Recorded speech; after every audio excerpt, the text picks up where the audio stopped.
Praise the Lord. सबको जय मसीह की। आप लोग अच्छे हैं?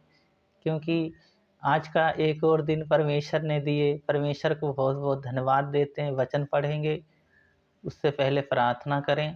महान अनुग्रहकारी पिता परमेश्वर दयालु हे सर्वशक्तिमान, जो प्रभु जी आज बताना चाहते हैं आप बताएं। आज दिनचर्या के लिए हमारे आप जो देना चाहते हैं वचन से आप हमें दें। हाँ मेरी होगा, सारा गौरव आदर महिमा आपको देते हैं। उद्धारकर्ता यीशु मसीह के नाम से मांगते हैं, आमीन। वचन पढ़ेंगे यूहन्ना 21 अध्याय उसका 22 पद। यीशु ने कहा, यदि मैं चाहूं कि वे मेरे पीछे आने तक ठहरा रहे तो तुझे इससे क्या, तू मेरे पीछे हो ले।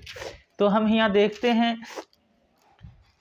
यीशु मसीह का चेला पतरस पूछता है उस चेले का क्या होगा जिसने तुझको पकड़वाया था। उनने कहता है मेरे आने तक वो ठहरा रहे तो तुझे इससे क्या, तू मेरे पीछे हो ले।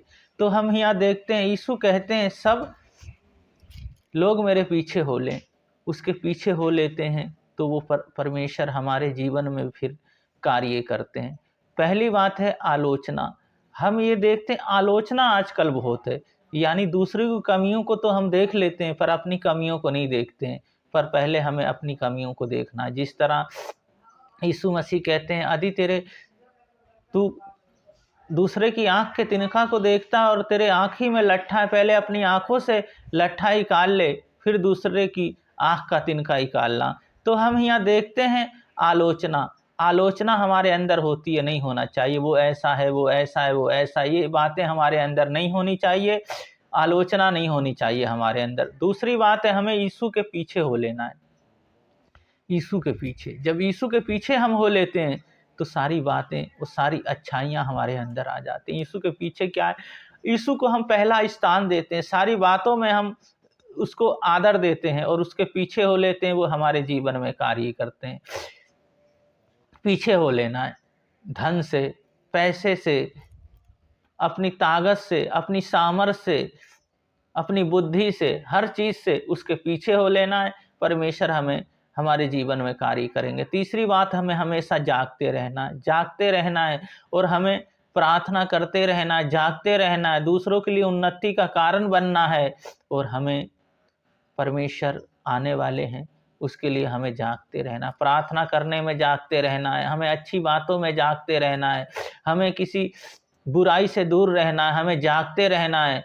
परमेश्वर की वचन को, उनकी बातों के लिए हमें जागते रहना। शैतान के पीछे का कोई भी काम हमारे जीवन में ना हो और हम जागते रहें और परमेश्वर की महिमा करते रहें। तो पहली बात हमने देखी, आलोचना हम ना करें। आलोचना शैतान की तरफ से है, आलोचना हमारे जीवन में ना हो, मेल मिलाप हमेशा करें। और दूसरी बात है यीशु के पीछे हो लेना।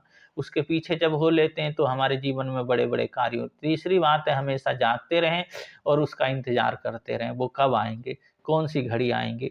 तो इसी तरह हम यहाँ देखते हैं जो वचन, इस वचन में हमें सीखने को जो मिलता है, वो जो चेला था उसने क्या किया, फांसी लगा के वो मर गया। क्यों?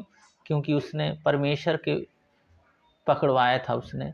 तो हम देखते हैं परमेश्वर ने पता है सब कुछ, कौन मनुष्य क्या कर रहा है और कैसे उसको सजा मिलेगी। पर हम किसी को सजा नहीं दे सकते, क्योंकि हमें परमेश्वर ने इसलिए भेजा है जो हम दूसरों की उन्नति कर सकें। इसलिए हमें ऐसी कोई बात अपने शब्द से नहीं बोलना जो ठोकर पहुंचे, जो परमेश्वर को अच्छी बात ना लगे। हाँ, ऐसे ही हम अपने जीवन को जीते रहे, हमेशा आनंद, हमेशा खुश में रहेंगे। प्रार्थना करेंगे, सब अपनी आंखों को बंद करें, जहां पे भी दर्द है अपना हाथ रख लें। परमेश्वर अभी छू के अभी चंगा करेंगे और सारी दुर्बलताएं, सारी बीमारियां अभी दूर करेंगे। महान अनुग्रहकारी पिता परमेश्वर, भाई बहनों को आपके हाथों में सौंप देता हूं। उन्हें छू लें, सामर्थ्य से भर दें, अपनी आत्मा से भर दें, पवित्र आत्मा से भर दें। आपकी आग, आपकी उपस्थिति प्रभु जी इनके अंदर आने पाए। प्रभु जी, हे मेरे पिता, हे मेरे परमेश्वर, कई बार प्रभु जी दवाएं काम नहीं करती हैं प्रभु जी, मेरे यीशु मसीह आप प्रभु जी ऐसी सामर्थ देना प्रभु जी, ऐसी अपनी आत्मा देना आज प्रभु जी इनके जीवन में प्रभु जी 100 गुना आशीष लगने पाए प्रभु जी, 100 गुना आशीष फलने पाए प्रभु जी, और आपके पीछे पीछे ये चलने पाए। इनके शरीर प्राण आत्मा एक एक अंग सब आपके हाथों में सौंपता, इनकी फैमिली इनके पूरे घराने प्रभु जी जो कमाते हैं आशीष दें प्रभु जी। कोर्ट प्रभु जी, कोर्ट में जो केस है वो यीशु मसीह आपके नाम से चले जाए, जो जेल में बाहर आने पाए, वो बड़े बड़े कार्य प्रभु जी इनके जीवन में होने पाए, क्योंकि आपने कहा है मैंने जिसका हाथ पकड़ा मैं उसे कभी ना छोड़ूंगा। हाँ मेरे यहोवा, इन्हें किसी को भी ना छोड़ें और प्रभु जी हमेशा इनके साथ रहें और इनकी सहायता मदद करें। हाँ मेरे यहोवा, इनके शरीर प्राण आत्मा एक एक अंग सब आपके हाथों में सौंप देते हैं, हमारे उद्धारकर्ता यीशु मसीह के नाम से मांगते हैं, आमीन। ये वचन ही है जो हमें बहुत आगे तक ले जाएगा। इस वचन पे अपना जीवन को जिए। सबको जय मसीह।